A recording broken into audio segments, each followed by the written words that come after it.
Le 27 novembre, un article intéressant a été publié sur Caliberaz concernant les intérêts qui se croisent à Erevan. Selon l'auteur, Mourad Abiev, la relation entre Paris, Téhéran et Erevan forme un triangle curieux, l'Arménie devenant un acteur clé dans la mise en œuvre des intérêts français et iraniens. Un exemple récent de cela est un tweet de l'ambassadeur de France en Arménie, Olivier de Cotigny.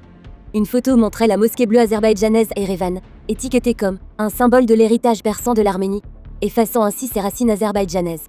Une autre image montrait une carte de l'Iran, avec la province de l'Azerbaïdjan occidental en surbrillance, niant apparemment tout lien historique entre l'Azerbaïdjan et le territoire de l'actuelle Arménie. De telles actions reflètent non seulement une position pro-arménienne, mais aussi la solidarité surprenante de Paris avec Téhéran, malgré l'antagonisme officiel de l'Occident envers l'Iran. Les ambitions de Téhéran dans le Caucase du Sud se renforcent à mesure que l'influence de Moscou diminue. Cela est évident dans le transfert du poste frontière de Megri à Erevan, que certains interprètent comme une pression iranienne. Ces mouvements laissent présager que Téhéran prépare un déploiement militaire en Arménie. Parallèlement, les tensions croissantes entre Washington et Téhéran, notamment après l'élection de Donald Trump, compliquent la situation. Toutefois, la coopération entre l'Iran et l'Occident perdure, comme le montre l'interview récente de l'ambassadeur iranien accordée à un média américain.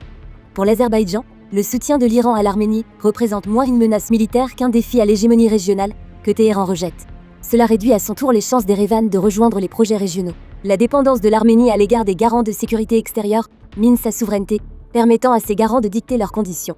Pendant ce temps, les ambassadeurs continuent de publier des messages symboliques, mais sans réel intérêt pour le peuple arménien.